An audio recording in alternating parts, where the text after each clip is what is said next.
ओम शांति। मुरली का सार है मीठे बच्चे, जब तक आत्मा पार्ट में है तब तक उसे 100% रेस्ट मिल नहीं सकती।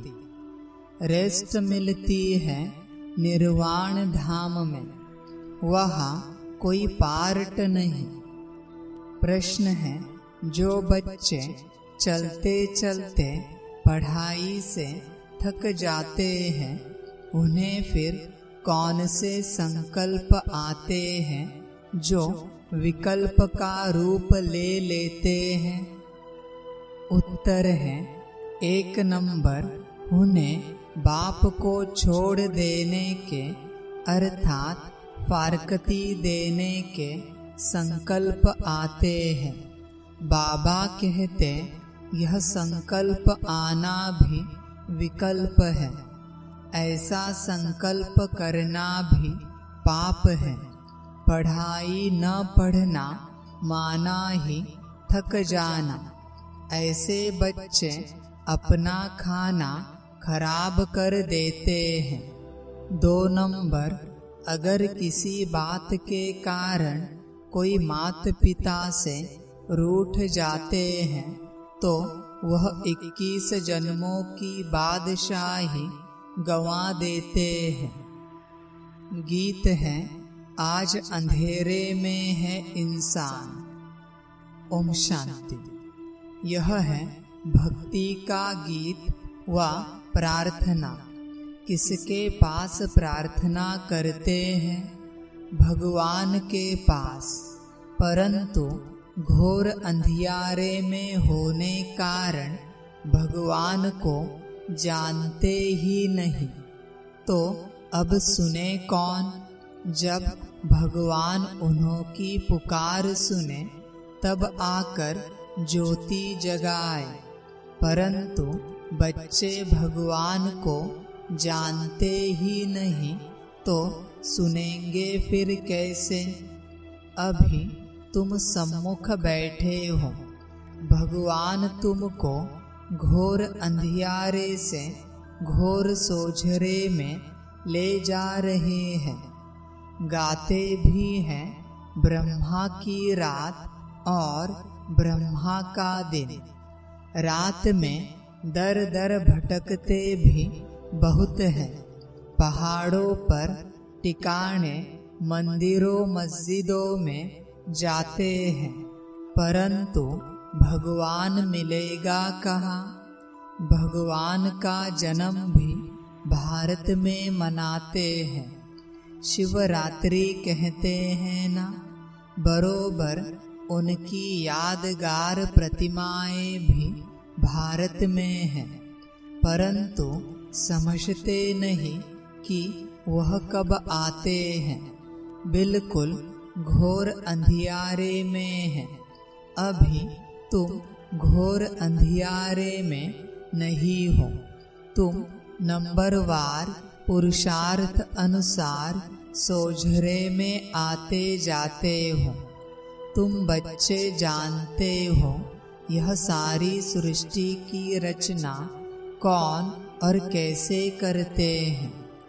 तुम यहाँ आए हो ईश्वरीय विश्वविद्यालय में, जहाँ ईश्वर पढ़ाते हैं, मनुष्य से देवता बनाते हैं। यह नॉलेज तुम्हारे में भी नंबरवार समझते हैं। कोई तो अच्छी रीति समझते हैं, कोई पूरा नहीं समझने वाले भागंती हो जाते हैं। माता पिता से रूठ पड़ते हैं।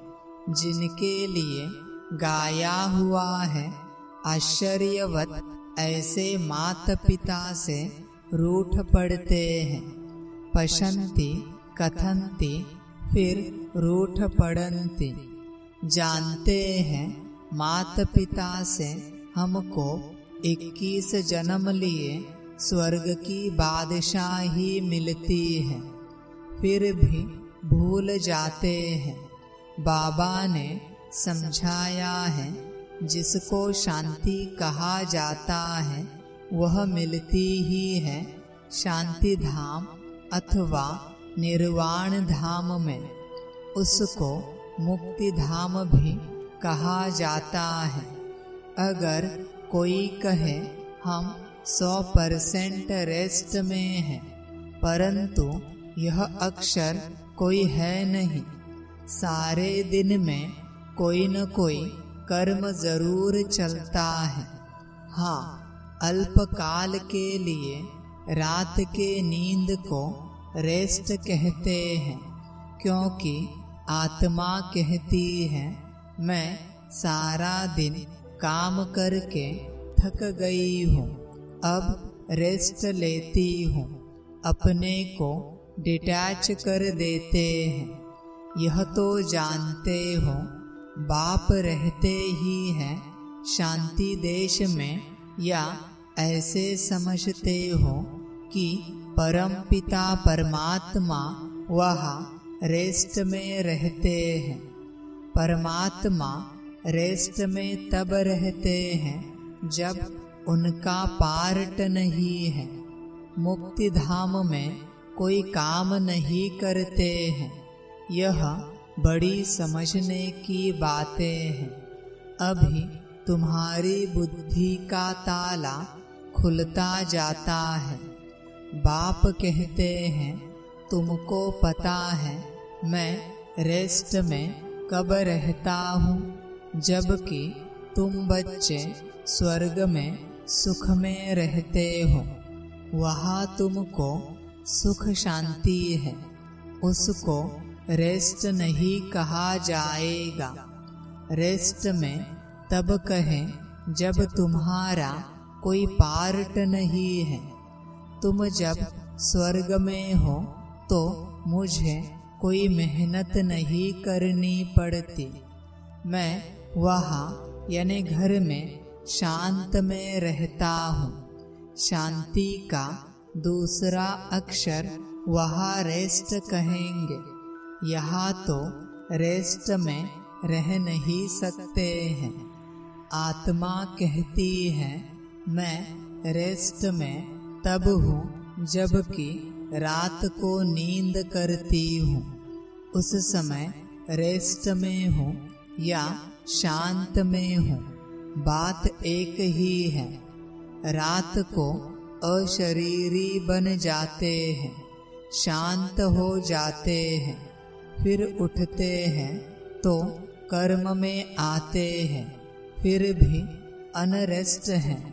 कर्म करते अनरेस्ट भासती है। सतयुग में अनरेस्ट का सवाल नहीं, अनरेस्ट करती है माया। वह ऐसे नहीं कहेंगे कि हम रेस्ट में रहते हैं, काम काज सब करते हैं, परंतु अशांत नहीं रहते हैं। बाकी रेस्ट अक्षर है नहीं।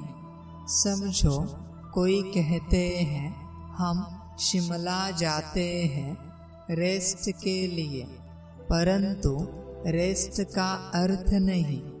सच्ची रेस्ट तब है जब हम निर्वाण धाम में रहते हैं, वहाँ चुप रहते हैं। बाकी रेस्ट कोई को नहीं है। कोई कहे हमको 100% रेस्ट है तो यह रॉन्ग है, इसको अज्ञान कहा जाए।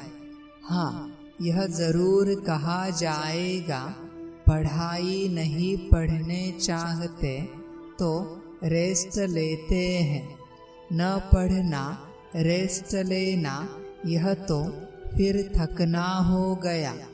अपना ही खाना खराब करते हैं। समझाया जाता है हे रात के राही, स्वर्ग की राह पर चलते चलते थक मत जाना, रूठ नहीं जाना। माता पिता को फारकती देने का तो संकल्प भी नहीं उठना चाहिए। यह संकल्प उठाया तो उसको विकल्प कहा जाता है। ऐसे मात पिता जिससे स्वर्ग की राजाई मिलती है, उसके लिए संकल्प भी क्यों उठाए। लिखते हैं कभी कभी संकल्प आता है, छोड़ दे कुछ समझ में नहीं आता। अरे समझने का तो यह टाइम है ना, समझना अर्थात पढ़ना। तुम जानते हो हम पढ़ रहे हैं। परम पिता परमात्मा जो ज्ञान सागर है, ऊंचते ऊंच हैं, उनको कोई भी जानते नहीं। भल ब्रह्मा विष्णु शंकर अथवा लक्ष्मी नारायण को जानते हैं, परंतु भारतवासियों को यह पता नहीं कि लक्ष्मी नारायण ने राज्य कब लिया और किसने दिया। माया ने बिल्कुल ही घोर अंधियारे में डाल दिया है। बाप आकर समझाते हैं, रचता बाप मनुष्य सृष्टि की रचना कैसे करते हैं, यह तो कोई भी नहीं जानते। बाप ही बैठ समझाते हैं। प्रजापिता ब्रह्मा को क्रिएटर नहीं कहेंगे। भल प्रजापिता कहा जाता है, परंतु वह रचता नहीं। मनुष्य कहते हैं हमको अल्लाह ने पैदा किया। निराकार फादर को ही रचता कहेंगे। रचता बाप को जरूर मनुष्य ही जानेंगे, जानवर तो नहीं जानेंगे। जानवर तो मुख से नहीं कहेगा कि हमको परमात्मा ने रचा है। मनुष्य कहेंगे हमको भगवान ने रचा है। तो बाप बैठ समझाते हैं, तुम देखो यह रचना कैसे रचे।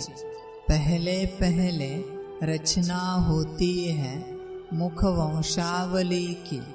बच्चे को बड़ा होकर फिर बाप बनना है।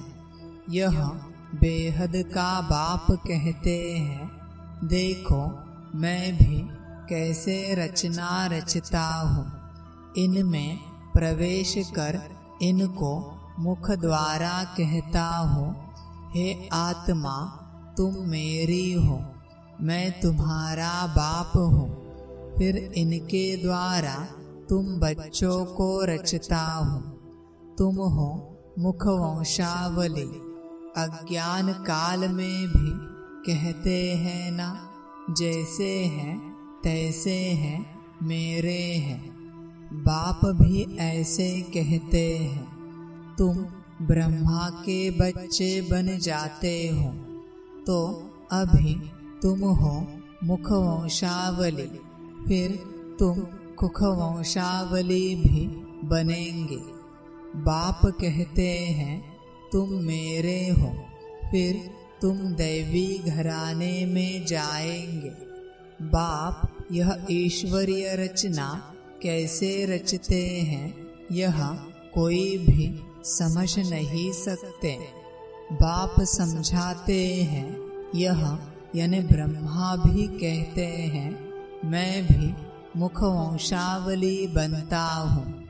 बाप के साथ माँ जरूर चाहिए। तुम कहते हो हम प्रजापिता ब्रह्मा के मुख वंशावली हैं।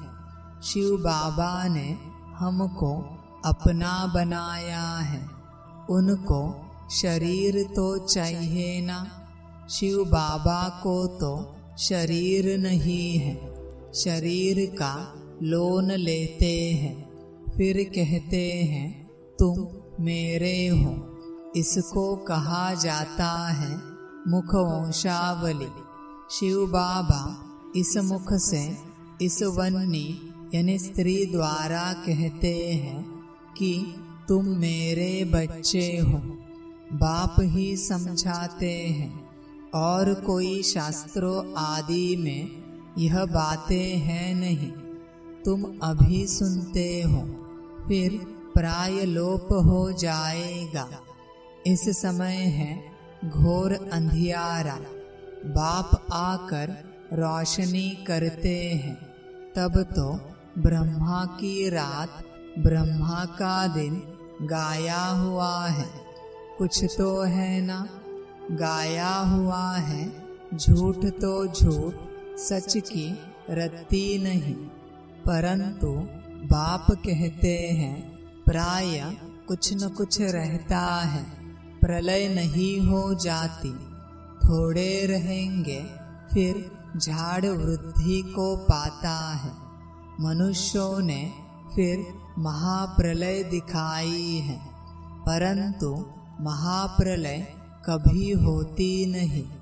ऐसे नहीं होता जो सागर में बच्चा पीपल के पत्ते पर आए। यह सब गपोड़े हैं। बाप ने समझाया है, तुम जब गर्भ महल से आते हो तो वहाँ आनंद में रहते हो। वहाँ दुख पाप कर्म होता नहीं। वह है ही पुण्य आत्माओं की दुनिया। यह है पाप की दुनिया। यहाँ सब कुछ त्याग कर तुम सदा पुण्य आत्मा बनते हो। तुम इतना पुण्य करते हो जो आधा कल्प तुमको कोई पाप आत्मा नहीं कहेंगे। तुम अविनाशी पुण्य आत्मा बन जाते हो। यहाँ फिर आधा कल्प पाप आत्मा कहेंगे। घड़ी घड़ी दान पुण्य करते रहते हैं। भारत को कंप्लीट धर्मात्मा कहा जाता है। भारत में दान पुण्य करते हैं। तुम जानते हो यह दुनिया हम छोड़ने वाले हैं, फिर आना नहीं है। इस दुनिया की सामग्री तुम ट्रांसफर करते हो नई दुनिया के लिए। मनुष्य ईश्वर अर्पणम करते हैं, अर्थात ट्रांसफर करते हैं दूसरे जन्म के लिए। यहाँ तुम ट्रांसफर करते हो 21 जन्मों के लिए, तो बहुत चाहिए ना। तुमसे सारी कीचड़ पट्टी लेकर नया देते हैं, पुराना लेकर सोने का देते हैं। तुम सच्चाई से बाप को देते हो, बाप भी तुमको सब कुछ देते हैं। तुम्हारा पार्ट जो चलता आया है यह ड्रामा में था। सबने घर बार छोड़ा, नहीं तो गौशाला कैसे बने। मनुष्य तो नहीं जानते भट्ठी कैसे बनती है। वह तो दिखाते हैं बिल्ली के पुंगरे आदि थे। यह सब ज्ञान तुम बच्चों को अभी है, फिर वहाँ यह ज्ञान नहीं रहेगा। हम ऐसे 21 जन्म राज्य करेंगे, फिर गिरेंगे। वहाँ यह ज्ञान नहीं रहता। त्रिकालदर्शी पने का पार्ट तुम्हारे में अभी रहता है। मुख्य हीरो हीरोइन का पार्ट तुम्हारा ही है, और कोई का पार्ट नहीं। असुर से देवता, फिर देवता से असुर तुम भारतवासी ही बनते हो। बाकी तो है बीच के बाई प्लॉट्स। नाटक में बीच में फिर हंसी कुड़ी का खेल भी करते हैं ना। आधा कल्प बाद देवी देवता धर्म प्राय लोप हो जाता है। तुम्हारी बुद्धि में यह सारा चक्र फिरता रहता है, तब तो तुम समझाते हो ना। परम पिता परमात्मा भी परम आत्मा है, परम धाम में रहने वाला। बाप कहते हैं मेरे में सारा ज्ञान है। मैं मनुष्य सृष्टि का बीज रूप चैतन्य हूँ। वह तो जड़ बीज होते हैं, शिव तो चैतन्य है। उनकी प्रतिमा पूजी जाती है। आजकल गवर्नमेंट झाड़ों के सैपलिंग लगाती है। यह है चैतन्य बीज, मनुष्य सृष्टि रूपी झाड़ का बीज कहते हैं। मुझे सारे झाड़ की नॉलेज है। तो जब कोई कहते हैं 100% रेस्ट में है, तो समझाना चाहिए कि 100% रेस्ट तो कभी मिलती नहीं। हाँ, ऐसे कहेंगे स्वर्ग में 100% पवित्रता, सुख, शांति रहती है। नाम ही है स्वर्ग। बाप को कहते हैं सत श्री अकाल, सच बोलने वाला। उनको कोई काल नहीं खाता। उनको कहा जाता है कालों का काल। बाप कहते हैं यह छीछी दुनिया है। इस भंभोर को आग जरूर लगनी है। तुम बच्चे जानते हो यह महाभारत लड़ाई महाकल्याणकारी है। मनुष्य यज्ञ करते हैं कि शांति हो जाए। गोया समझते हैं स्वर्ग के गेट्स न खुले। तुम तो ताली बजाते हो। भंभोर को आग लगे तो हम नई दुनिया वैकुंठ में जाए। यह विनाश ज्वाला इस रुद्र ज्ञान यज्ञ से ही प्रज्वलित हुई है। जो बाप के बनेंगे वही स्वर्ग के मालिक बनेंगे। बाकी सबको हिसाब किताब चुकतू कर वापिस जाना है। तुम जानते हो अब वापिस मुक्ति धाम में जाकर फिर अपना पार्ट रिपीट करना है। सतयुग में यह इतने सब देवी देवता कहाँ से आए? मनुष्य से देवता किए करत न लागी वार। तुमको कौड़ी से हीरे जैसा पतित से पावन बनाते हैं। जितना जो नॉलेज धारण करेंगे उतना पद पाएंगे। राजधानी स्थापन हो रही है। तुम जानते हो हम अपने लिए स्वर्ग की स्थापना कर रहे हैं श्रीमत पर। अगर श्रीमत से कोई रूठ कर अपनी मत पर चले तो वह रावण मत हो जाएगी। इसलिए कदम कदम पर तुम श्रीमत लेते रहो। बाप जीते जी तुमको ट्रस्टी बनाते हैं। अच्छा, मीठे मीठे सिकिलधे बच्चों प्रति मात पिता बाप दादा का याद, प्यार और गुड मॉर्निंग। रूहानी बाप की रूहानी बच्चों को नमस्ते। हम रूहानी बच्चों की रूहानी मात पिता बाप दादा को पदम गुणा, पदम की भी पदम पदम पदम गुणा, याद, प्यार, गुड मॉर्निंग और नमस्ते नमस्ते नमस्ते। अच्छा, ओम शांति। धारणा के लिए मुख्य सार है। 1 नंबर, कंप्लीट दानी बनना है। सच्चाई से सब बाप को अर्पण कर नई दुनिया के लिए ट्रांसफर कर देना है। 2 नंबर, जीते जी ट्रस्टी बनना है। कदम कदम पर बाप से श्रीमत लेनी है। कभी भी श्रीमत से रूठ मनमत पर नहीं चलना है। वरदान है तन को आत्मा का मंदिर समझ उसे स्वच्छ बनाने वाले नंबर 1 श्रेष्ठ ब्राह्मण आत्मा भव। हम ब्राह्मण आत्माएं सारे कल्प में नंबर 1 श्रेष्ठ आत्माएं हैं, हीरे तुल्य है। इस स्मृति से तन को आत्मा का मंदिर समझकर स्वच्छ रखना है। जितनी मूर्ति श्रेष्ठ होती है उतना ही मंदिर भी श्रेष्ठ होता है।